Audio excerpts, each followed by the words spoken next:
서울과 가까워 교통도 편리하고 한적하면서도 사람 사는 냄새가 나는 평범한 도시. 이곳에서 한 가족이 살아가고 있었다. 겉으로 보기엔 어디서나 볼 수 있는 보통 가정. 아버지, 어머니, 두 자녀. 특별히 눈에 띄지 않았고 이웃과의 교류도 많지 않았지만 동네 주민들은 조용한 집이라고만 기억했다.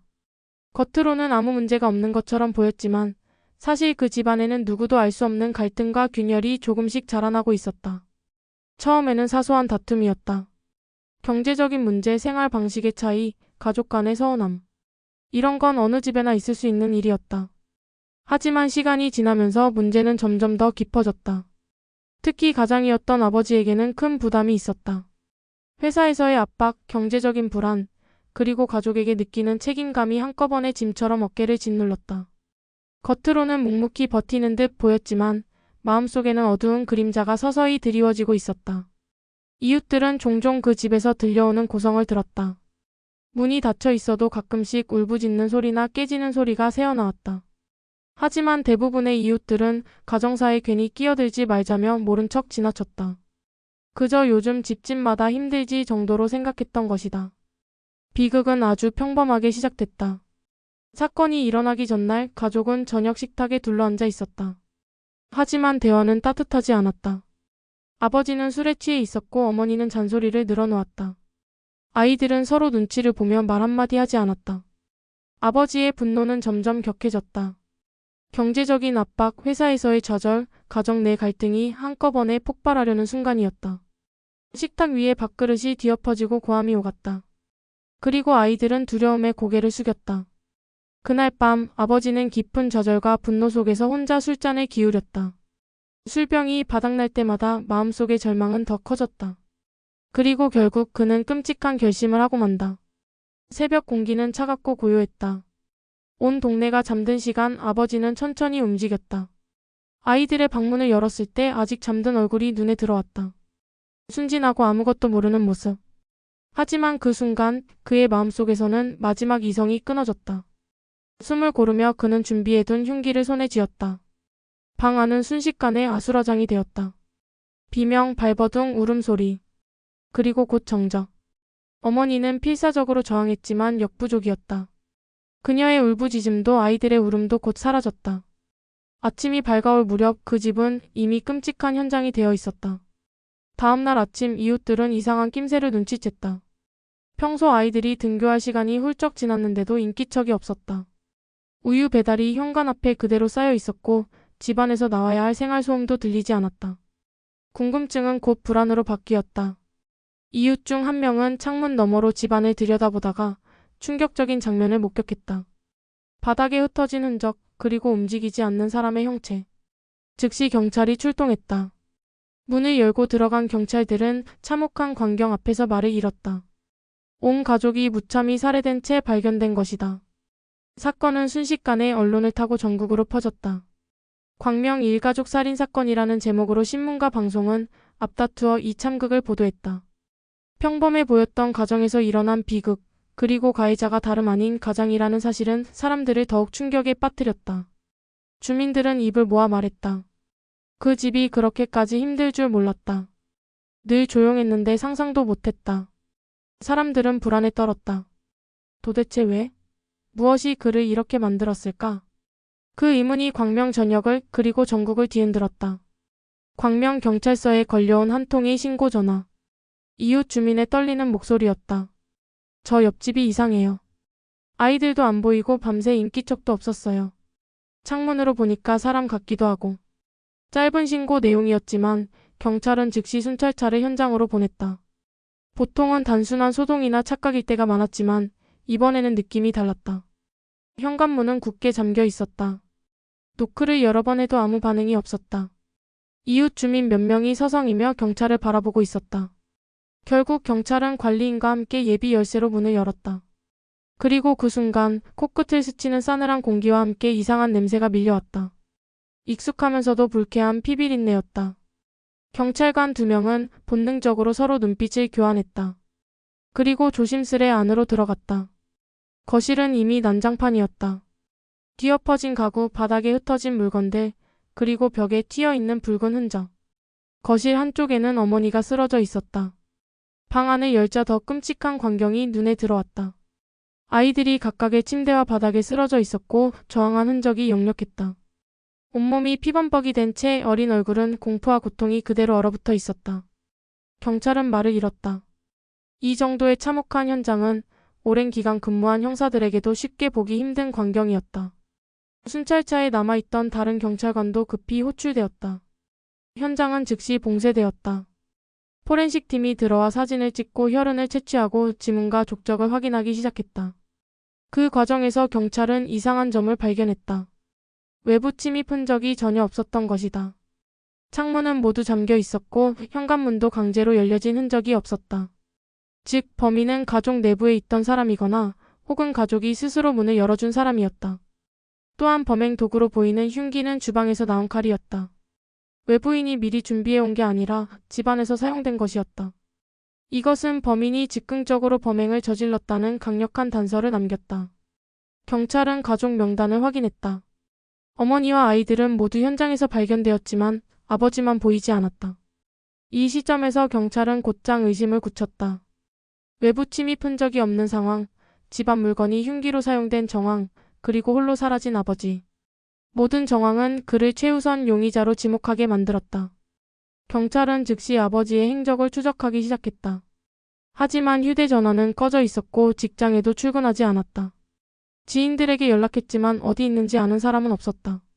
그는 마치 증발하듯 사라졌다. 이웃 주민들의 증언은 경찰의 추리를 더욱 뒷받침했다. 가끔 밤마다 싸우는 소리가 들렸어요. 술 마시고 고래고래 소리 지르는 걸 여러 번 들었습니다.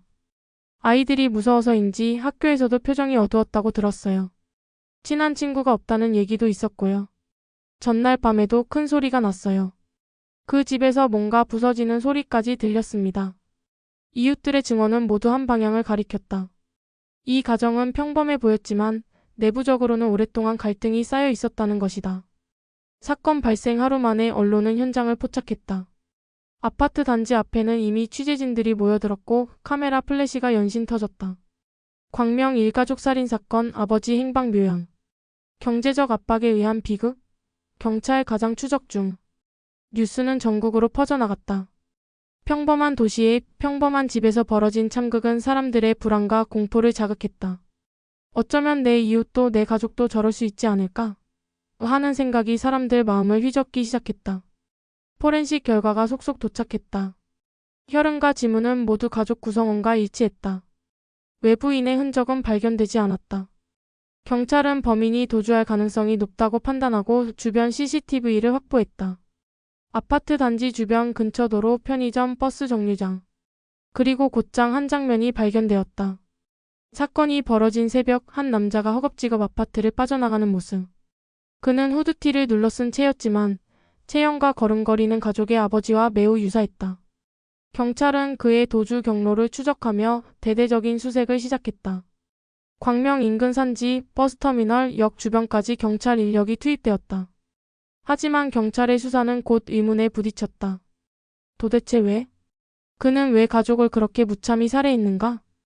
경제적 압박 때문이었을까? 우발적인 분노였을까? 아니면 오래 쌓인 원망이 폭발한 결과였을까? 사건은 단순히 일가족 살해라는 범죄가 아니었다. 그 안에는 현대사회의 압박, 가정 내 갈등, 그리고 한 인간의 무너져가는 심리가 모두 얽혀 있었다. 경찰은 단지 범인을 잡는 것만이 아니라 그 동기와 맥락을 밝혀내야 했다. 그렇지 않으면 이 사건은 단순히 또 하나의 비극적인 사건으로만 기록될 뿐이기 때문이다. 경찰이 사건 현장을 수습하던 바로 그 시각 한 남자는 광명을 떠나 있었다. 그는 범행 직후 피 묻은 옷을 벗어 던지고 허겁지겁 현관문을 나섰다. 아파트 CCTV에는 새벽녘 후드티를 눌러쓴 그의 그림자가 남아 있었다. 주위를 살피는 눈빛은 초조했고 걸음걸이는 불안정했다. 그는 곧장 큰 길로 나와 택시를 잡았다. 목적지는 알려지지 않았지만 택시 기사의 기억 속에는 남아 있었다. 승객이 말수가 거의 없었어요. 땀에 흠뻑 젖어 있었는데 창밖만 멍하니 보더라고요. 뭔가 이상하다고 느꼈습니다. 경찰은 사건 발생 불과 몇 시간 만에 그를 긴급 수배자로 등록했다. 언론은 그의 이름과 얼굴을 대대적으로 보도했다. 광명 일가족 살인사건, 아버지 유력 용의자 도주 중. 뉴스 속에서 그의 사진은 연일 반복되었고 시민들의 제보 전화가 경찰서로 빗발쳤다. 어제 저녁 인근 편의점에서 본 것 같아요. 버스터미널에서 닮은 사람을 봤습니다. 산에서 숨어 있는 거 아닐까요? 하지만 제보는 많았지만 실제 흔적은 쉽게 잡히지 않았다. 그는 마치 땅속으로 사라진 듯 어디에서도 나타나지 않았다. 경찰은 세 가지 가능성에 집중했다. 도심 도피. 그는 신분을 감추고 서울이나 인근 도시로 숨어들었을 수 있었다. 돈을 조금이라도 갖고 나왔다면 모텔이나 찜질방 같은 곳에서 은신하며 버틸 수 있었다. 산속 은신. 도심을 벗어나 인근 산으로 숨어들었을 가능성도 있었다. 실제로 많은 범인들이 경찰의 추적을 피하기 위해 산속에서 며칠을 버티는 경우가 있었다. 극단적 선택. 가족을 살해한 후 죄책감과 두려움으로 스스로 목숨을 끊었을 가능성도 배제할 수 없었다. 경찰은 이 세 가지 방향으로 수색망을 넓혀갔다. 군견이 투입되었고 드론까지 동원되어 인근 야산을 샅샅이 뒤졌다. 사건은 이미 전국적인 주목을 받았다. 언론사들은 연일 특종 경쟁을 벌였다. 아버지의 경제적 압박, 빚더미에 시달려 범행. 이웃이 본 충격적 장면, 아이들 울음소리가 마지막이었다. 사건 직전 아내와 격렬한 말싸움 정황 드러나. 이런 보도는 사람들의 분노와 공포를 더욱 자극했다. 어떻게 아버지가 제 자식들을 죽일 수 있단 말인가. 평범한 가정에서도 이런 일이 벌어질 수 있다니 무섭다. 사회는 충격에 빠졌고 인터넷 커뮤니티에는 수천 개의 글이 올라왔다. 조사 결과 그는 최근 심각한 경제적 압박에 시달리고 있었다. 사업 실패, 카드 빚, 대출 연체. 은행과 채권 추심 업체에서 수차례 독촉을 받았던 것으로 드러났다. 또한 아내와의 관계도 이미 무너져 있었다. 이웃들에 따르면 경제 문제로 매일같이 싸우는 소리가 들렸다고 했다. 아이들도 이 갈등 속에서 불안정한 생활을 하고 있었다. 경찰은 이러한 상황이 결국 그의 분노와 절망을 폭발시켰다고 판단했다. 사건 발생 사흘 뒤 아파트 단지 앞에는 작은 추모 공간이 생겼다. 꽃다발, 편지, 인형이 놓이기 시작했다. 아이들이 하늘에서는 행복하길 바랍니다. 짧은 생이 너무 안타깝습니다. 이웃 주민들은 눈물을 흘리며 촛불을 켰다. 언론 카메라는 그 모습을 담아 전국으로 송출했다. 사건은 단순한 범죄를 넘어 사회적 비극으로 확산되고 있었다. 전문가들은 그의 심리를 분석하며 이렇게 말했다. 이런 범죄는 보통 극도의 압박과 좌절에서 비롯됩니다. 가장은 책임을 다하지 못한다는 죄책감과 분노에 사로잡히고 결국 가족을 자신의 연장선으로 생각해 끔찍한 선택을 하게 됩니다. 즉, 그는 가족을 사랑하는 존재가 아니라 자신의 실패를 함께 떠안아야 할 존재로 본 것이다. 이 비뚤어진 심리가 결국 살인이라는 최악의 결말로 이어졌다. 사건 발생 닷새째. 드디어 경찰은 그의 마지막 흔적을 발견했다. 광명에서 멀리 떨어진 지방의 한 CCTV에 그가 포착된 것이다. 허름한 옷차림에 수척한 얼굴. 그는 편의점에서 컵라면과 음료수를 계산하고 있었다. 경찰은 즉시 그 지역에 수사본부를 차렸다. 주변 원룸, 찜질방, 모텔까지 샅샅이 뒤지며 수색을 벌였다. 그러나 여전히 의문은 남았다. 그는 왜 그날 그 시각 가족을 그렇게 무참히 살해했는가? 정말 경제적 압박만이 이유였을까? 아니면 더 깊은 개인적 원한이나 심리적 붕괴가 있었던 걸까? 사건은 단순히 도망친 아버지의 이야기가 아니었다. 이 비극은 사회가 안고 있는 문제, 경제적 불안, 가족 해체, 심리적 고립을 고스란히 드러내고 있었다. 사건 발생 후 열흘째. 광명 일가족 살인 사건의 용의자는 여전히 잡히지 않았다. 도시는 불안에 휩싸였고 뉴스에서는 연일 아버지의 행방은? 이라는 질문을 던졌다. 하지만 경찰은 흔적을 놓치지 않았다. 그가 지방 소도시의 편의점에서 포착된 이후 수사망은 점점 좁혀졌다. CCTV, 카드 사용 기록, 목격자 진술. 조각조각 흩어진 단서가 마치 퍼즐처럼 맞춰지며 하나의 선으로 이어졌다. 경찰은 한 모텔 주인의 진술을 확보했다. 며칠 전 낯선 남자가 왔어요. 신분증도 없이 현금으로 방을 달라더군요. 수척하고 눈빛이 불안했어요. 이름을 묻자 얼버무렸습니다. 그 남자의 인상착의는 수배 중인 용의자와 일치했다. 경찰은 즉시 모텔 주변을 잠복하며 그의 귀환을 기다렸다. 그리고 이틀 후 새벽 3시. 한 남자가 모자를 눌러쓴 채 조심스럽게 모텔로 들어섰다. 그 순간 잠복하던 형사들의 눈빛이 번뜩였다. 형사들은 즉시 무전을 날렸다.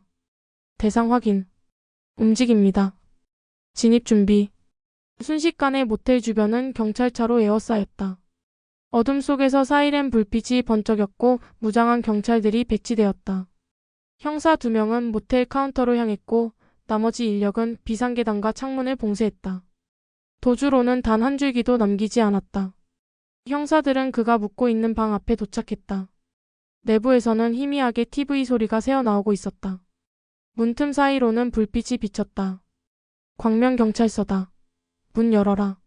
형사의 고함이 울려 퍼졌지만 안에서는 아무 반응이 없었다. 대신 갑작스러운 움직임 그리고 무언가 부딪히는 소리가 들렸다. 문 따. 철컥쾅. 강제 개방 장비로 문이 부서지며 형사들이 방 안으로 들이닥쳤다. 방 안은 퀴퀴한 담배 냄새와 술 냄새로 가득 차 있었다. 용의자는 방 구석에 웅크려 앉아 있었다. 수염은 덥수룩했고 눈은 충혈돼 있었다. 손에는 술병이 들려 있었고 바닥에는 컵라면 용기가 흩어져 있었다. 형사들이 소리쳤다. 움직이지 마라. 손 들어. 그는 처음엔 아무 반응도 하지 않았다. 그러다 천천히 술병을 내려놓고 2 손을 들어 올렸다. 입술은 바짝 말라 있었고 떨리는 목소리로 한마디를 내뱉었다. 나도 끝난 거 알았어. 그 순간 형사들은 그를 제압하고 수갑을 채웠다. 그리고 방 안에 정적을 깨는 듯 경찰 무전기가 울려 퍼졌다. 용의자 검거 완료. 이상무. 그가 경찰차에 태워져 나오자 이미 대기하고 있던 기자들의 플래시가 터졌다. 왜 가족을 죽였습니까? 후회합니까? 도주 중 무슨 생각을 했나요? 하지만 그는 고개를 숙인 채 아무 대답도 하지 않았다. 그의 얼굴은 피곤과 후회의 그림자로 뒤덮여 있었다. 체포 후 조사 과정에서 드러난 그의 상태는 처참했다. 도주 중 먹고 자는 생활이 엉망이 되어 몸무게는 급격히 줄어 있었고 정신은 극도로 피폐했다. 조사관 앞에서 그는 이렇게 말했다. 난 도망칠 수 없다는 걸 알고 있었어요. 그냥 조금만 더 시간이 필요했을 뿐입니다. 그에게 있어 도주는 자유가 아니라 단지 현실을 미루는 행위였다. 하지만 결국 현실은 그를 따라잡았다.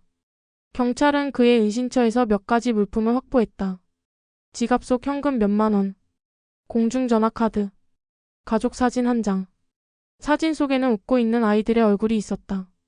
조사관들은 이 사진을 보며 잠시 말을 잃었다. 어떻게 저 아이들을 그렇게 무참히. 그 사진은 그의 심리적 모순을 보여주는 상징과도 같았다.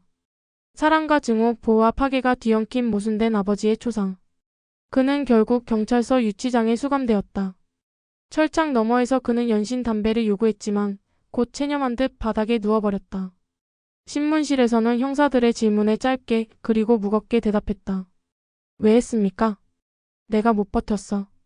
다 끝내고 싶었어. 아이들은 무슨 죄가 있습니까? 아이들도 나랑 같이 고통받고 있었어. 그 고통에서 벗어나게 해주고 싶었어. 그의 대답은 차갑고 잔혹했지만 동시에 어딘가 절망으로 젖어 있었다. 그가 검거되었다는 소식은 전국으로 퍼졌다. 사람들은 안도와 분노를 동시에 드러냈다. 잡혀서 다행이다. 그런데 그 죄는 어떻게 갚으려는 건가? 가족을 그렇게 죽여놓고 무슨 변명이 통하겠나? 이런 사람은 다시 사회에 나올 수 없어야 한다. 언론은 검거 장면을 반복해서 보도했고 인터넷에서는 사형이 합당하다는 여론이 폭발했다. 그러나 무엇보다도 상처는 가족을 잃은 친척들과 이웃에게 남았다. 아이들의 장례식에서 울음소리는 멈추지 않았다. 차라리 제가 대신 가는 게 나았을 텐데라는 할머니의 오열음 보는 이들까지 눈물을 흘리게 했다. 사건은 끝나지 않았다. 체포는 시작일 뿐 이제는 법정에서의 진실규명과 판결이 남아 있었다. 검거된 그는 곧바로 경찰서 신문실로 이송되었다.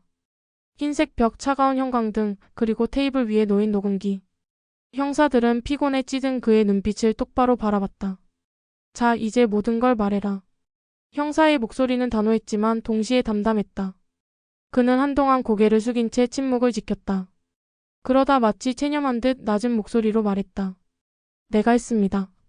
형사들은 고개를 끄덕이며 질문을 이어갔다. 왜 가족을 죽였습니까? 내가 너무 힘들었어. 다 끝내고 싶었어. 무슨 빚 때문이었나요?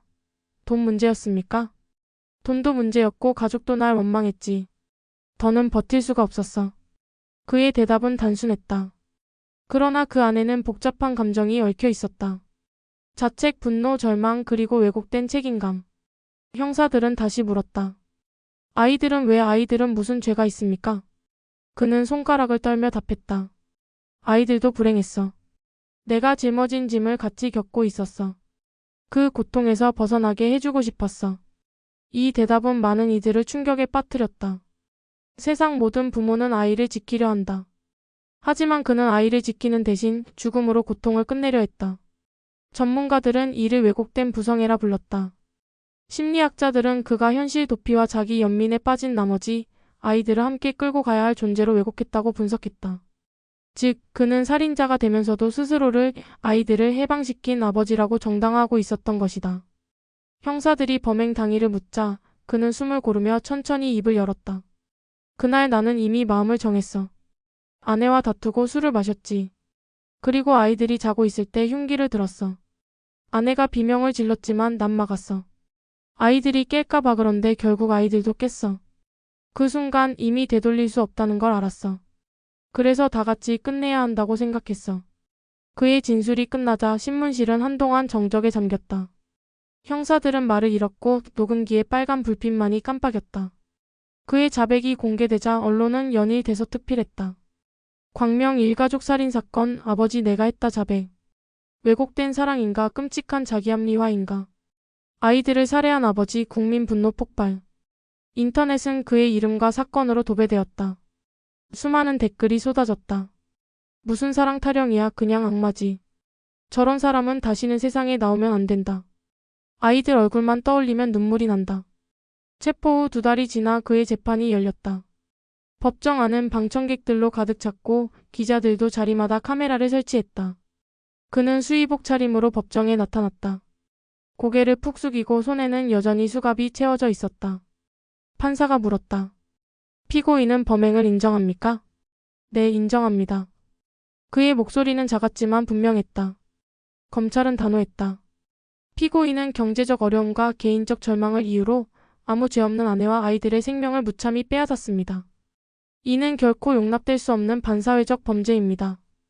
피고인의 진술에는 후회와 반성보다 자기 연민과 합리화가 더 짙게 깔려 있습니다. 검찰은 피고인에게 사형을 구형합니다. 검찰의 발언에 법정 안은 술렁였다. 변호인은 다소 다른 입장을 내세웠다. 피고인은 장기간의 생활고와 정신적 압박 속에서 극도의 우울 상태에 있었습니다. 그는 정상적인 판단 능력을 잃은 상태였고 이 범행은 계획적이라기보다는 충동적 비극에 가깝습니다. 사형은 돌이킬 수 없는 형벌입니다. 피고인에게 무기징역을 선고하여 사회와 영원히 격리하는 것이 타당하다고 생각합니다. 그러나 그의 변론에도 방청석에서는 무슨 변명이냐라는 분노 섞인 탄식이 흘러나왔다. 판사는 마지막으로 피고인에게 물었다. 피고인 가족을 죽인 지금 무엇을 느낍니까? 그는 한동안 침묵했다. 그리고 힘겹게 입을 열었다. 그때는 그게 옳다고 믿었습니다. 하지만 지금은 내가 잘못했다는 걸 압니다. 아이들 얼굴이 매일 밤 꿈에 나옵니다. 살려달라고 하는데 내가 끝내버렸습니다. 그의 울먹이는 목소리에 잠시 법정이 고요해졌다. 그러나 그 눈물이 진심인지 아니면 마지막 호소인지 누구도 알 수 없었다. 재판 과정에서 정신과 전문의가 증인으로 나왔다. 피고인은 분명히 우울 증세가 있었습니다. 그러나 범행 당시 자신의 행동이 옳지 않음을 인식할 능력은 충분히 있었습니다. 즉 심신미약으로 볼 수 없습니다. 이 증언은 피고인에게 불리하게 작용했다. 재판은 계속 이어졌다. 피고인은 때때로 흐느끼기도 했지만 대부분은 무표정하게 자리에 앉아 있었다. 피해자 유족이 증언대에 섰을 때 방청석은 눈물바다가 되었다. 내 딸과 손주들을 왜 그렇게 했습니까? 죽어도 용서 못합니다. 당신은 아버지도 남편도 아닙니다. 그냥 살인자입니다. 그 울부짖음은 법정을 뒤흔들었다. 피고인은 고개를 숙였지만 눈물은 보이지 않았다. 모든 진술이 끝나고 법원은 선고 공판 날짜를 잡았다. 세상은 숨죽여 결과를 기다렸다. 신문 일면은 연일 이 사건을 다뤘고 방송 토론에서는 사형제도의 필요성이 다시 논의되었다. 국민의 관심은 오직 하나였다. 그는 어떤 형을 받을 것인가? 선고 공판 당일 법원 앞은 이른 아침부터 사람들로 붐볐다. 기자들은 335 카메라를 세우고 방청을 원하는 시민들은 긴 줄을 서 있었다. 모두가 한 가지를 궁금해했다. 그는 과연 어떤 판결을 받을까? 사건이 세상에 알려진 지 수개월. 수많은 공분과 토론 그리고 눈물이 있었다. 오늘은 그 모든 논쟁의 종지부를 찍는 날이었다. 법정 안은 숨소리조차 무겁게 들렸다. 피고인은 수의복을 입고 천천히 들어왔다. 고개를 깊숙이 숙인 그의 모습은 초라했지만 그가 저지른 범행은 결코 작지 않았다. 피해자 유족들은 맨 앞자리에 앉아 있었다. 그들의 눈빛은 슬픔과 분노, 그리고 단단한 결의가 뒤섞여 있었다. 오늘만은 반드시 정의가 세워져야 한다. 재판장은 조용히 법정을 둘러본 뒤 선고문을 읽기 시작했다. 그의 목소리는 낮지만 단호했다. 피고인은 가장으로서 가족을 지켜야 할 의무가 있었습니다. 그러나 피고인은 그 의무를 저버리고 오히려 가족의 생명을 무참히 빼앗았습니다. 특히 아무런 잘못이 없는 미성년 자녀들까지 잔혹하게 살해한 점은 이 사회가 결코 용납할 수 없습니다. 방청석은 숨죽인 채 판사의 말을 들었다. 판사는 이어서 판결의 근거를 조목조목 짚었다. 계획성 여부. 피고인은 충동적 범행을 주장했지만 범행 도구를 준비하고 범행 후 증거를 은폐하려 한 점에서 사전 계획성이 인정된다. 피고인은 수사와 재판 과정에서 자백을 했으나 피해자보다는 자기 연민에 치우친 태도를 보였다. 이는 진정한 참회라 보기 어렵다. 본 사건은 국민들에게 큰 충격을 주었으며 가정 내 안정과 신뢰를 무너뜨렸다. 이는 공동체 전체를 위협하는 중대한 범죄다. 판사는 말을 이어갔다. 따라서 이 사건은 가장 중형이 불가피합니다. 마지막 선고가 나오기 직전 법정은 완벽한 정적에 잠겼다. 기자들의 펜끝, 유족의 손끝, 방청객의 시선 모두 판사를 향해 있었다. 그리고 드디어 판사의 입에서 운명의 말이 떨어졌다. 피고인에게 사형을 선고합니다. 순간 방청석에서 탄성이 터져 나왔다. 유족은 울음을 터뜨렸고 일부 방청객은 고개를 끄덕였다. 기자들의 카메라 셔터 소리가 연이어 터졌다. 반면 피고인은 얼굴이 하얗게 질린 채 그대로 주저앉았다. 그는 손으로 얼굴을 감싸며 떨리는 목소리로 중얼거렸다. 이럴 줄 알았어. 선고 직후 언론은 사형 선고라는 세 글자를 대대적으로 보도했다. 광명 일가족 살인 사건 아버지에게 사형. 법원 아이들 살해는 용서할 수 없다. 국민 공분 반영된 판결인가 사형제 논란 재점화. 인터넷 댓글도 뜨거웠다. 당연한 판결이다. 아이들 생각하면 눈물이 난다. 죽어 마땅하다. 다시는 세상에 나오면 안 된다. 그래도 사형이 집행되지 않으면 무슨 의미가 있나? 이 사건은 단순히 한 가정의 비극을 넘어 사형제 존폐 논란까지 불러일으켰다. 유족은 판결 후 기자들 앞에서 눈물로 말했다. 오늘로써 조금은 제 딸과 손주들에게 미안한 마음을 덜 수 있을 것 같습니다. 하지만 그들이 다시 돌아올 수 없다는 사실은 변함없습니다. 우리 가족의 고통은 평생 끝나지 않을 겁니다. 그 말에 많은 이들이 눈시울을 붉혔다. 판결이 내려진 후 그는 다시 교도소로 이송되었다. 그곳에서 그는 사형 집행을 기다리는 수용자가 되었다. 회색 벽 좁은 독방 반복되는 하루. 그는 매일 밤 아이들의 얼굴을 꿈에서 보았다고 한다. 그리고 간수들에게 가끔 중얼거렸다. 내가 잘못했어. 내가 괴물을 만들었어.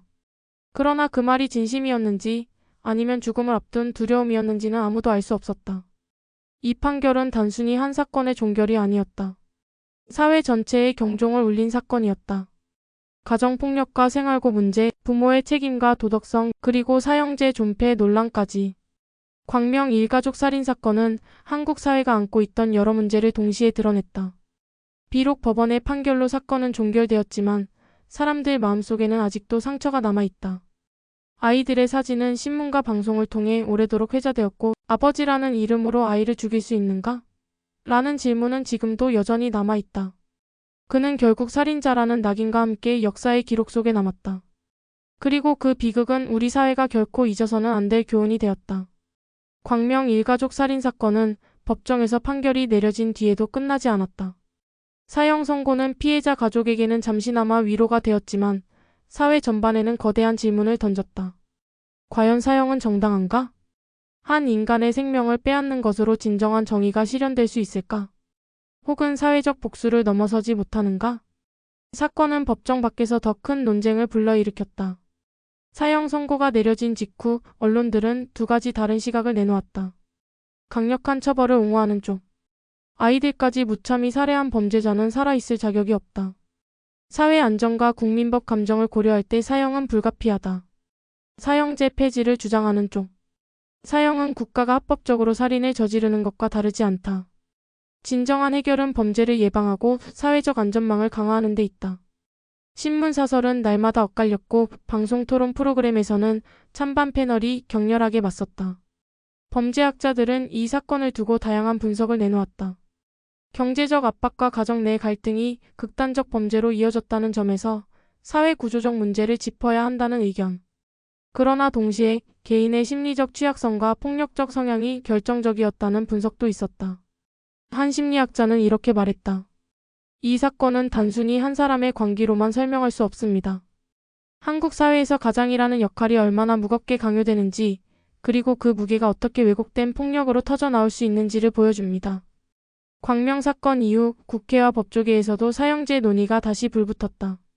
사형 유지론자들은 주장했다. 흉악 범죄가 끊이지 않는데 사형까지 없애면 범죄자들이 두려워할 게 없어진다. 피해자 가족의 고통을 생각하면 최소한의 정의는 사형뿐이다. 사형 폐지론자들은 반박했다. 한국은 이미 사실상 20년 넘게 사형을 집행하지 않고 있다. 형식적으로만 사형을 유지하는 것은 모순이다. 무기징역을 강화하고 재범 불가능하게 수용 생활을 철저히 관리하는 것이 더 합리적이다. 일반 시민들의 의견은 극명하게 갈렸다. 그런 사람은 살려둘 필요 없다. 내 세금으로 밥 먹게 하고 싶지 않다. 죽여도 돌아오는 건 아무것도 없다. 오히려 우리 사회가 똑같이 살인하는 꼴 아닌가? 중요한 건 다시는 이런 사건이 일어나지 않게 하는 것인데 사람들은 형벌의 방식만 논쟁한다. 인터넷 여론조사에서는 사형제 유지가 다소 높게 나타났지만 젊은 세대일수록 폐지 의견도 점차 늘고 있었다. 국제인권단체들은 이번 사건에 주목했다. 그들은 한국 정부에 다시금 사형제 폐지를 촉구했다. 국제 앰네스티는 성명을 내며 말했다. 피해자의 비극은 결코 가볍지 않다. 그러나 국가가 인간의 생명을 빼앗는 방식은 정의가 될 수 없다. 진정한 정의는 범죄를 막고 피해자의 권리를 보장하는 사회 시스템을 만드는 것이다. 하지만 국내의 반응은 싸늘했다. 많은 이들은 당신들이 겪어보지 않았으니 그렇게 말하는 것이라며 반발했다. 피해자 유족에게 사형제 논란은 사실 큰 의미가 없었다. 그들에게 중요한 건 형벌의 종류가 아니라 잃어버린 가족의 부재였다. 그들은 언론 인터뷰에서 이렇게 말했다. 그 사람이 사형이든 무기징역이든 우리에겐 상관없습니다. 우리 아이들과 가족은 이미 돌아올 수 없으니까요. 다만 다시는 이런 일이 반복되지 않도록 해주길 바랄 뿐입니다. 이 말은 많은 이들의 가슴을 울렸다. 법과 제도 논쟁 속에서 잊히기 쉬운 피해자의 목소리를 일깨워준 것이다. 광명 일가족 살인 사건은 한국 사회에 여러 교훈을 남겼다. 가정폭력과 갈등은 더 이상 사적인 문제가 아니다. 이웃과 사회 그리고 국가가 적극적으로 개입해야 한다. 경제적 압박은 범죄의 불씨가 될 수 있다. 사회 안전망 복지 제도의 강화가 절실하다. 형벌 논쟁보다 중요한 것은 예방이다. 사건이 터진 후 형벌을 논하기 전에 왜 그런 사건이 일어날 수밖에 없었는지를 짚어야 한다. 사건 이후 광명 시민들은 한동안 깊은 불안에 휩싸였다. 우리 이웃도 언제든 저런 일이 벌어질 수 있다는 공포. 특히 아이를 키우는 부모들은 더욱 불안해했다. 이 사건은 가정이라는 울타리가 언제든 가장 위험한 공간이 될 수 있다는 사실을 일깨웠다. 광명 일가족 살인 사건은 법정 판결로는 끝났지만 사회적 논쟁과 교훈은 여전히 현재 진행형이다. 사형제 존폐, 가족 해체, 복지제도, 공동체의 역할까지. 이 사건은 우리 사회의 민낯을 드러내며 많은 숙제를 남겼다. 그리고 사람들은 여전히 묻고 있다. 정의란 무엇인가? 형벌은 누구를 위해 존재하는가? 그리고 우리는 같은 비극을 막기 위해 무엇을 해야 하는가? 광명 일가족 살인 사건은 단순히 한 가정에서 벌어진 비극으로 끝나지 않았다. 사건이 세상에 알려지자 언론과 대중은 큰 충격에 휩싸였다. 사람들은 어떻게 한 집안에서 이런 일이 가능했을까? 라는 질문을 멈추지 않았다. 수사 기록이 공개되면서 드러난 가해자의 모습은 더욱 섬뜩했다. 그는 평범해 보이는 이웃이었고 특별히 의심할 만한 흔적을 남기지 않은 사람이었다. 그러나 내면에는 오랜 분노, 질투, 경제적 압박, 왜곡된 인간관계가 응축되어 있었다. 그리고 그것은 결국 가족이라는 가장 가까운 관계를 향해 폭발해버렸다. 광명 주민들은 사건 발생 이후 오랫동안 불안에 떨었다. 단순한 범죄가 아니라 한 집안의 모든 생명을 앗아간 참극이었기 때문이다. 아이들까지 희생되었다는 점은 사람들의 마음을 더욱 무겁게 만들었다. 언론은 연일 이 사건을 다루었고 전문가들은 입을 모아 말했다. 이 사건은 사회적 단절, 고립, 그리고 정신적 스트레스가 얼마나 위험한지를 보여준다. 가해자는 결국 법정에 세워졌다. 재판정에서 드러난 그의 진술은 냉담했고 죄책감조차 보이지 않았다. 나는 선택의 여지가 없었다는 그의 변명은 오히려 사람들의 분노를 더 크게 만들었다. 재판부는 무기징역을 선고했다. 판결문에는 이렇게 적혀 있었다. 인간으로서 도저히 용납할 수 없는 참혹한 범죄. 피해자들이 겪었을 공포와 고통을 생각할 때 피고인에게는 사회로의 복귀 기회를 허용할 수 없다. 그러나 형벌이 내려졌다고 해서 상처가 사라지는 건 아니었다. 이웃들은 여전히 그 집을 스쳐 지나갈 때마다 가슴이 먹먹해졌다. 살아남은 친척들은 매번 언론 인터뷰에서 눈물을 흘리며 말했다. 가족이 사라진 그날부터 우리는 매일이 지옥입니다. 사건이 일어난 지 수년이 흘렀지만 여전히 질문은 남아있다. 가해자는 왜 가족을 향해 그 분노를 쏟아부었을까? 주변에서 조금만 더 빨리 위험 신호를 알아챘다면 막을 수 있지 않았을까? 우리는 또 다른 비극을 막기 위해 무엇을 해야 할까? 광명 일가족 살인 사건은 우리에게 끔찍한 메시지를 남겼다. 인간관계 속에서의 단절과 무너진 마음은 결국 예측할 수 없는 비극을 부른다. 이 사건은 단순한 범죄가 아니다. 가족, 사회, 그리고 인간의 어두운 그림자가 만들어낸 복합적 비극이다. 그리고 우리는 이 사건을 기억해야 한다. 그 기억이 또 다른 누군가의 생명을 지킬 수 있는 경고가 되기 때문이다. 오늘 영상이 도움이 되셨다면 좋아요와 구독 부탁드려요. 영상 제작에 큰 힘이 됩니다.